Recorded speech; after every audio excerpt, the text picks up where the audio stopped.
In the days of King Alfred, there lived a poor woman whose cottage was situated in a remote country village, a great many miles from London.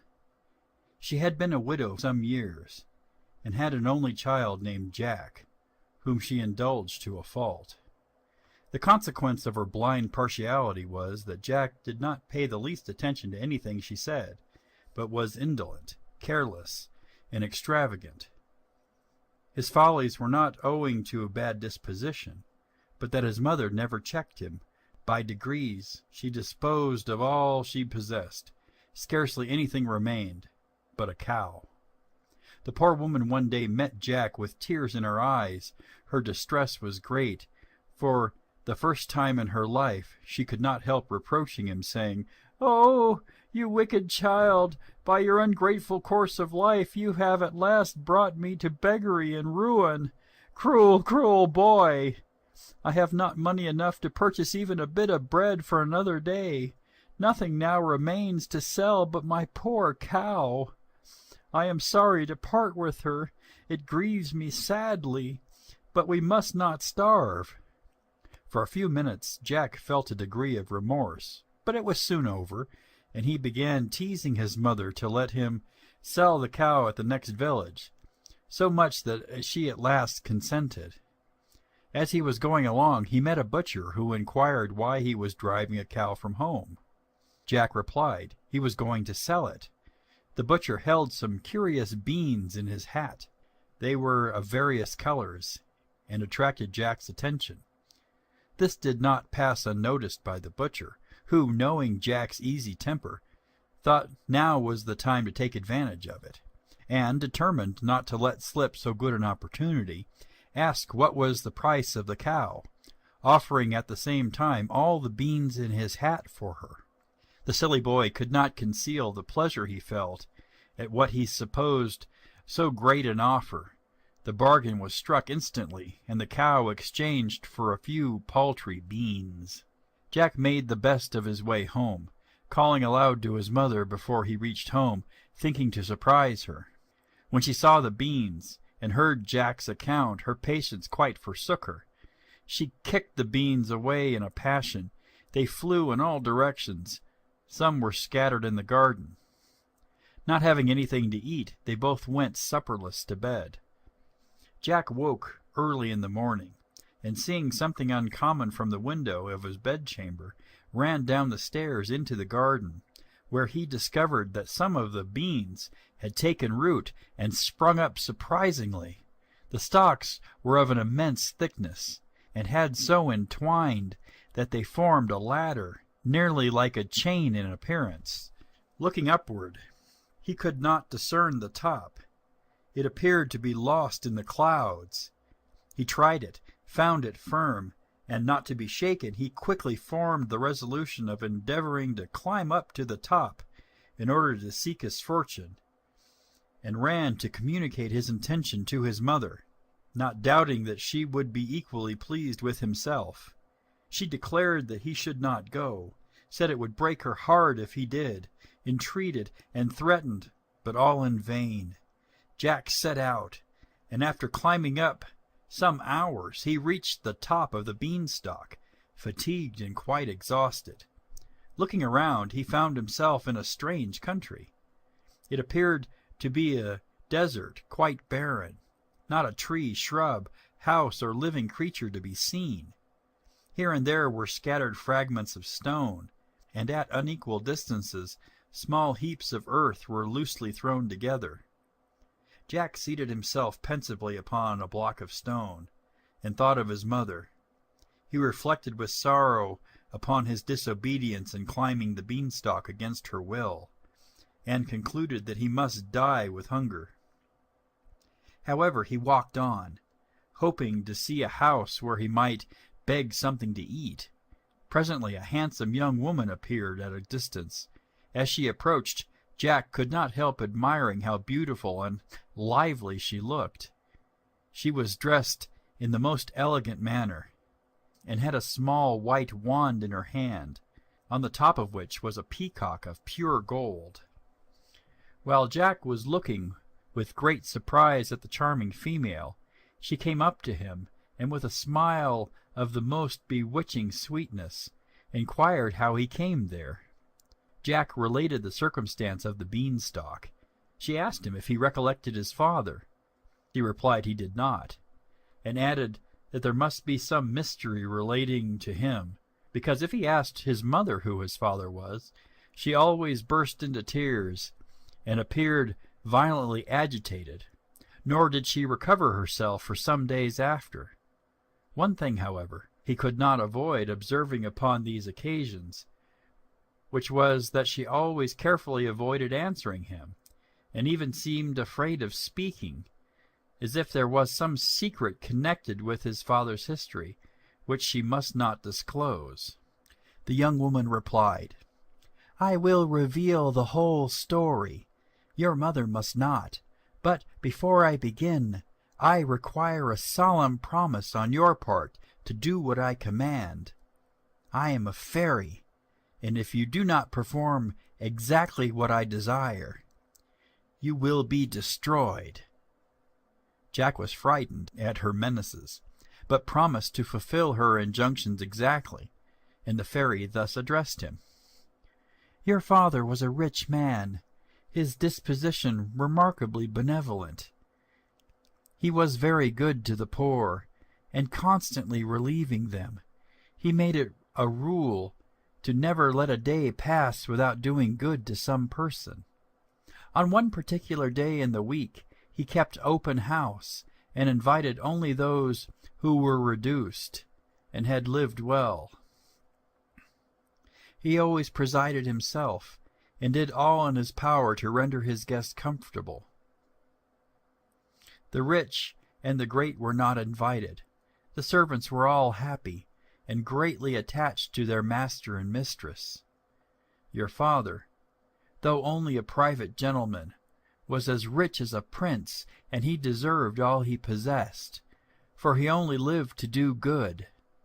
Such a man was known and talked of. A giant lived a great many miles off. This man was altogether as wicked as your father was good. He was in his heart envious, covetous, and cruel. But he had the art of concealing those vices. He was poor, and wished to enrich himself at any rate. Hearing your father spoken of, he formed the design of becoming acquainted with him, hoping to ingratiate himself into your father's favor. He removed quickly into your neighborhood, caused to be reported that he was a gentleman, who had just lost all he possessed by an earthquake, and found it difficult to escape with his life. His wife was with him. Your father gave credit to this story, and pitied him, gave him handsome apartments in his own house, and caused him and his wife to be treated like visitors of consequence, little imagining that the giant was meditating a horrid return for all his favors. Things went on in this way for some time, the giant becoming daily more impatient to put his plan into execution. At last a favorable opportunity presented itself. Your father's house was at some distance from the seashore, but with a glass the coast could be seen distinctly. The giant was one day using the telescope. The wind was very high. He saw a fleet of ships in distress off the rocks. He hastened to your father, mentioning the circumstance, and eagerly requested that he would send all the servants he could spare to relieve the sufferers. Every one was instantly dispatched, except the porter and your nurse. The giant then joined your father in the study, and appeared to be delighted. He really was so. Your father recommended a favorite book, and was handing it down. The giant took the opportunity and stabbed him. He instantly fell down dead.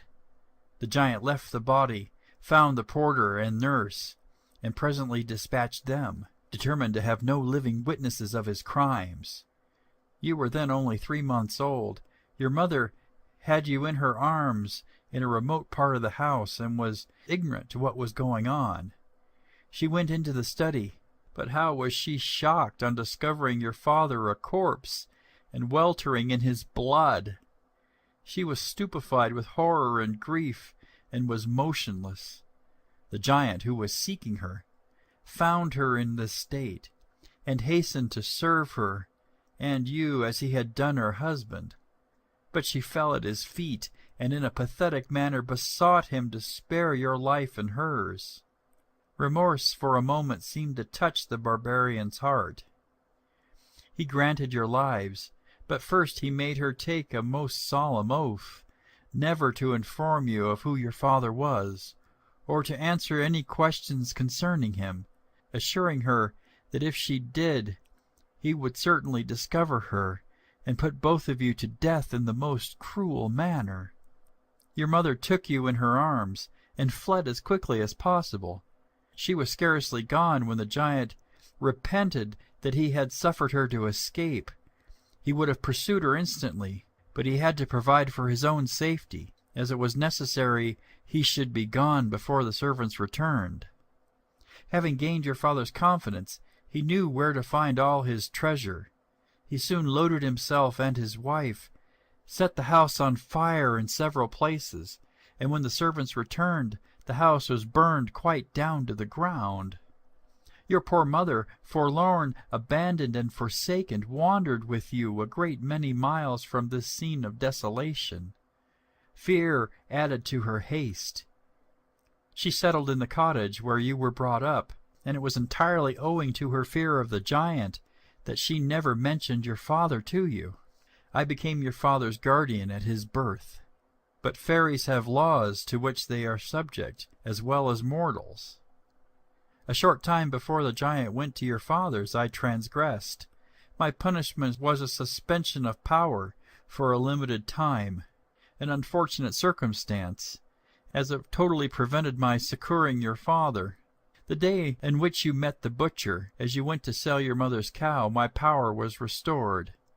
It was I who secretly prompted you to take the beans in exchange for the cow. By my power the beanstalk grew to so great a height and formed a ladder. I need not add that I inspired you with a strong desire to ascend the ladder. The giant lives in this country. You are the person appointed to punish him for all his wickedness. You will have dangers and difficulties to encounter, but you must persevere in avenging the death of your father, or you will not prosper in any of your undertakings, but will always be miserable. As to the giant's possessions, you may seize on all you can, for everything he has is yours, though now you are unjustly deprived of it. One thing I desire: do not let your mother know you are acquainted with your father's history, till you see me again. Go along the direct road. You will soon see the house where your cruel enemy lives. While you do as I order you, I will protect and guard you, but remember, if you dare disobey my commands, a most dreadful punishment awaits you."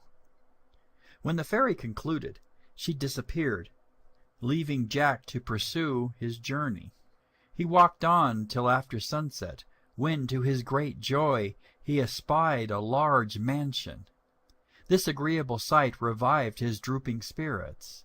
He redoubled his speed, and soon reached it. A plain-looking woman was at the door. He accosted her, begging she give him a morsel of bread and a night's lodging. She expressed the greatest surprise at seeing him, and said it was quite uncommon to see a human being near their house, for it was well known that her husband was a large and very powerful giant, and that he would never eat anything but human flesh, if he could possibly get it, that he did not think anything of walking 50 miles to procure it, usually being out the whole day for that purpose. This account greatly terrified Jack, but he still hoped to elude the giant, and therefore he again entreated the woman to take him in for one night only, and hide him where she thought proper. The good woman at last suffered herself to be persuaded, for she was of a compassionate and generous disposition, and took him into the house. First they entered a fine large hall, magnificently furnished. They then passed through several spacious rooms, all in the same style of grandeur, but they appeared to be quite forsaken and desolate.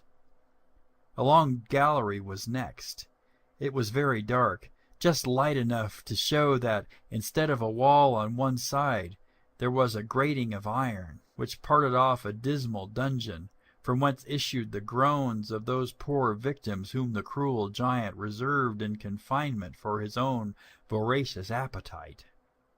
Poor Jack was half dead with fear, and would have given the world to have been with his mother again, for he now began to fear that he should never see her more, and gave himself up for lost. He even mistrusted the good woman, and thought that she had led him into the house for no other purpose than to lock him up among the unfortunate people in the dungeon. At the farther end of the gallery there was a spacious kitchen, and a very excellent fire was burning in the grate. The good woman bid Jack sit down, and gave him plenty to eat and drink. Jack, not seeing anything here to make him uncomfortable, soon forgot his fear, and was just beginning to enjoy himself when he was aroused by a loud knocking at the street door, which made the whole house shake. The giant's wife ran to secure him in the oven, and then went to let her husband in. Jack heard him accost her in a voice like thunder, saying, "Wife, I smell fresh meat." "Oh, my dear," replied she, "it is nothing but the people in the dungeon." The giant appeared to believe her, and walked into the very kitchen where poor Jack was concealed, who shook, trembled, and was more terrified than he had yet been. At last the monster seated himself quietly by the fireside, whilst his wife prepared supper. By degrees Jack recovered himself sufficiently to look at the giant through a small crevice. He was quite astonished to see what an amazing quantity he devoured, and thought he would never be done eating and drinking. When supper was ended, the giant desired his wife to bring him his hen. A very beautiful hen was then brought, and placed on the table before him. Jack's curiosity was very great to see what would happen. He observed that every time the giant said, "Lay," the hen laid an egg of solid gold. The giant amused himself a long time with his hen. Meanwhile his wife went to bed. At length the giant fell asleep by the fireside, and snored like a roaring of a cannon. At daybreak Jack, finding the giant still asleep, and not likely to awaken soon, crept softly out of his hiding-place, seized the hen, and ran off with her. He met with some difficulty in finding his way out of the house, but at last he reached the road with safety. He easily found the way to the beanstalk, and descended it better and quicker than he expected. His mother was overjoyed to see him. He found her crying bitterly and lamenting his hard fate, for she concluded that he had come to some shocking end through his rashness. Jack was impatient to show his hen, and inform his mother how valuable it was. "And now, mother," said Jack, "I have brought home that which will quickly make us rich, and I hope to make you some amends for the affliction I have caused you, through my idleness, extravagance, and folly." The hen produced as many golden eggs as they desired. They sold them, and in a little time they possessed of as much riches as they wanted. For some months Jack and his mother lived very happily together. But he, being very desirous of traveling, recollecting the fairy's commands, and fearing that if he delayed she would put her threats into execution, longed to climb the beanstalk and pay the giant another visit, in order to carry away some more of his treasures, for during the time that Jack was in the giant's mansion, whilst he lay concealed in the oven, he learned from the conversation that took place between the giant and his wife that he possessed some wonderful curiosities. Jack thought of his journey again and again, but still he could not summon the resolution enough to break it to his mother, being well assured that she would endeavor to prevent his going. However, one day he told her boldly that he must take a journey up the beanstalk. She begged and prayed him not to think of it, and tried with all her power to dissuade him.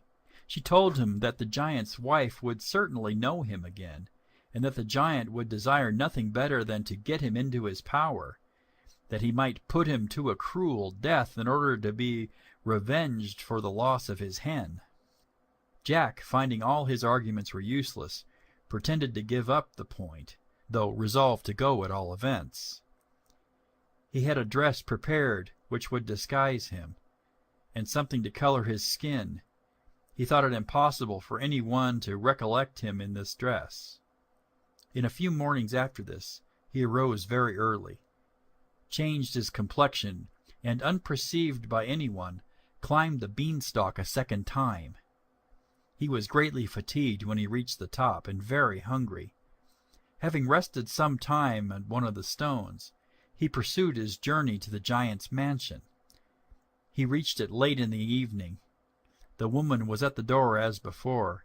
Jack addressed her, at the same time telling her a pitiful tale, and requesting that she would give him some victuals and drink, and also a night's lodging.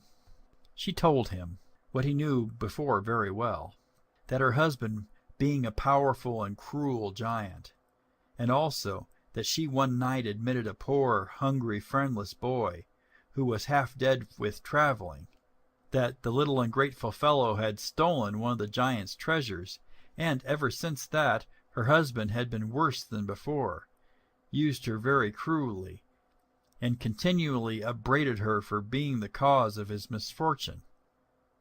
Jack was at no loss to discover that he was attending to the account of a story in which he was the principal actor.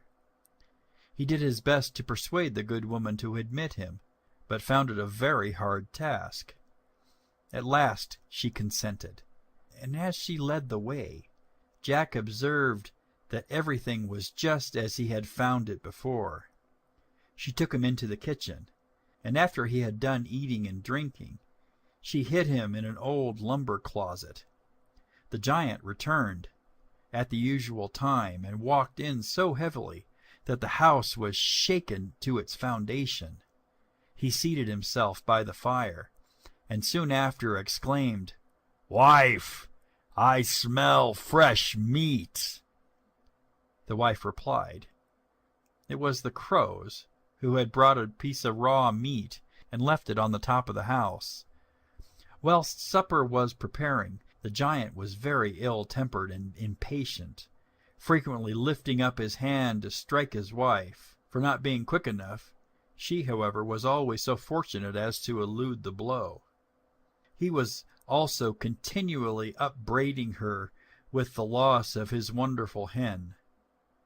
The giant at last, having ended his voracious supper, and eaten till he was quite satisfied, said to his wife, "I must have something to amuse me, either my bars of money or my harp."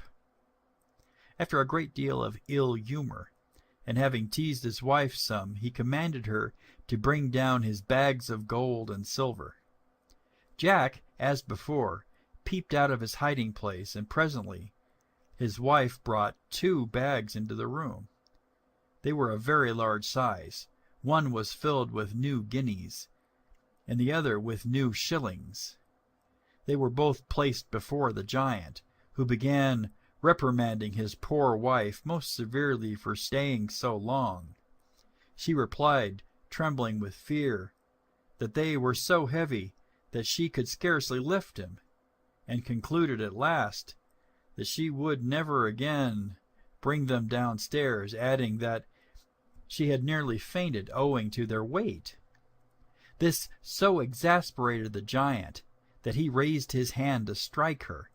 She, however, escaped and went to bed, leaving him to count over his treasure by way of amusement. The giant took his bags, and after turning them over and over to see that they were in the same state as he left them, began to count their contents. First the bag which contained the silver was emptied, and the contents placed upon the table. Jack viewed the glittering heaps with delight, and most heartily wished them in his own possession. The giant, little thinking he was so narrowly watched, reckoned the silver over several times, and then, having satisfied himself that all was safe, put it into the bag again, which he made very secure. The other bag was opened next, and the guineas placed on the table. If Jack was pleased at the sight of the silver, how much more delighted he felt when he saw such a heap of glittering gold.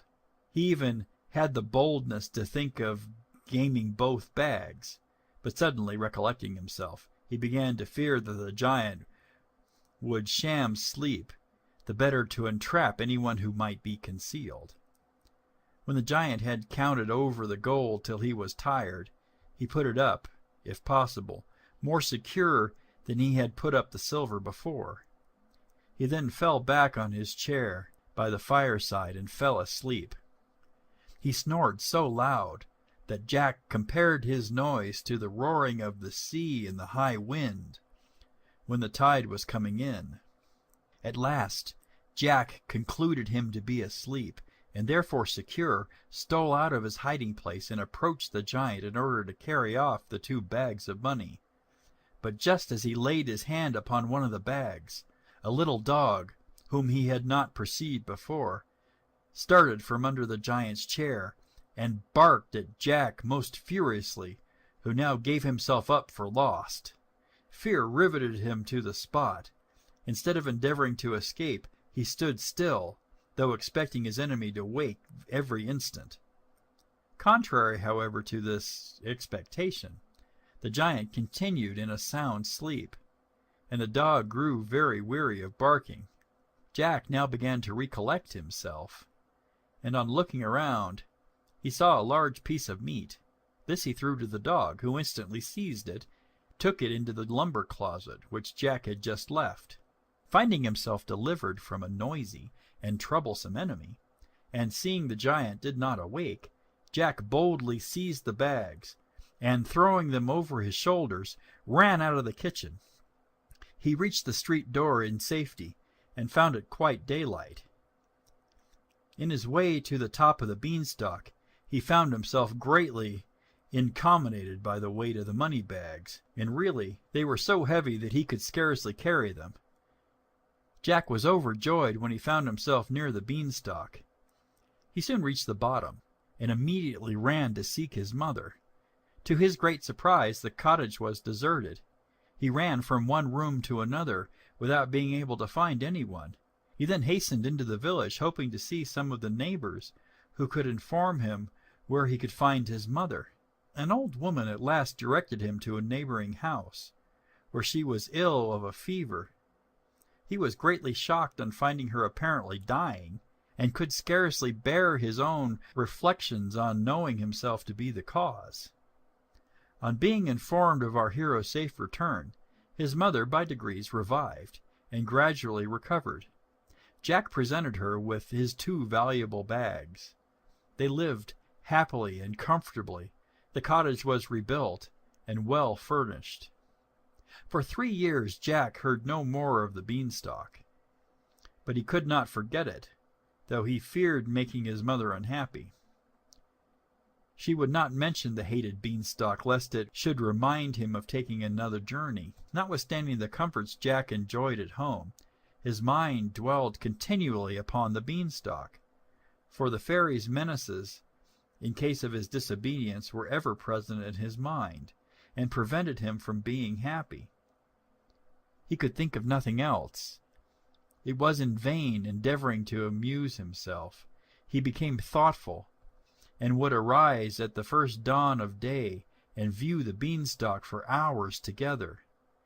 His mother saw that something preyed heavily upon his mind, and endeavored to discover the cause, but Jack knew too well what the consequence would be, should she succeed. He did his utmost, therefore, to conquer the great desire he had for another journey up the beanstalk. Finding, however, that his inclination grew too powerful for him, he began to make secret preparations for his journey, and on the longest day arose as soon as it was light, ascended the beanstalk, and reached the top with some little trouble. He found the road, journey, etc., much as it was on his 2 former times. He arrived at the giant's mansion in the evening, and found his wife standing as usual at the door. Jack had disguised himself so completely that she did not appear to have the least recollection of him. However, when he pleaded hunger and poverty in order to gain admittance, he found it very difficult to persuade her. At last he prevailed, and was concealed in the copper. When the giant returned, he said, "I smell fresh meat." But Jack felt quite composed, as he had said so before, and had been soon satisfied. However, the giant started up suddenly, and notwithstanding all his wife could say, he searched around the room. Whilst he was going forward, Jack was exceedingly terrified, and ready to die with fear, wishing himself at home 1,000 times. But when the giant approached the copper, and put his hand upon the lid, Jack thought his death was certain. The giant ended his search there without moving the lid, and seated himself quietly by the fireside. This fright nearly overcame poor Jack. He was afraid of moving or even breathing, lest he should be discovered. The giant at last ate a hearty supper. When he had finished, he commanded his wife to fetch down his harp. Jack peeped under the copper lid, and soon saw the most beautiful harp that could be imagined. It was placed by the giant on the table, who said, "Play," and it instantly played of its own accord, without being touched. The music was uncommonly fine. Jack was delighted, and felt more anxious to get the harp into his possession than either of the former treasures. The giant's soul was not attuned to harmony, and the music soon lulled him into a sound sleep. Now, therefore, it was time to carry off the harp. As the giant appeared to be in a more profound sleep than usual, Jack soon determined. He got out of the copper and seized the harp. The harp was enchanted by a fairy. It called out loudly, "Master! Master!" The giant awoke, stood up, and tried to pursue Jack, but he had drank so much that he could hardly stand. Poor Jack ran as fast as he could. In a little time the giant recovered sufficiently to walk slowly, or rather to reel after him. Had he been sober, he must have overtaken Jack instantly, but as he then was, Jack contrived to be the first to the top of the beanstalk. The giant called after him in a voice like thunder, and sometimes was very near him. The moment Jack got down the beanstalk, he called out for a hatchet. One was brought him directly. Just at that instant the giant was beginning to descend, but Jack, with his hatchet, cut the beanstalk close off at the root, which made the giant fall headlong into the garden. The fall killed him, thereby releasing the world from a barbarous enemy. Jack's mother was delighted when she saw the beanstalk destroyed. At this instant the fairy appeared. She first addressed Jack's mother, and explained every circumstance relating to the journeys up the beanstalk. The fairy charged Jack to be dutiful to his mother, and to follow his father's good example, which was the only way to be happy. She then disappeared. Jack heartily begged his mother's pardon for all the sorrow and affliction he had caused her, promising most faithfully to be very dutiful and obedient to her for the future.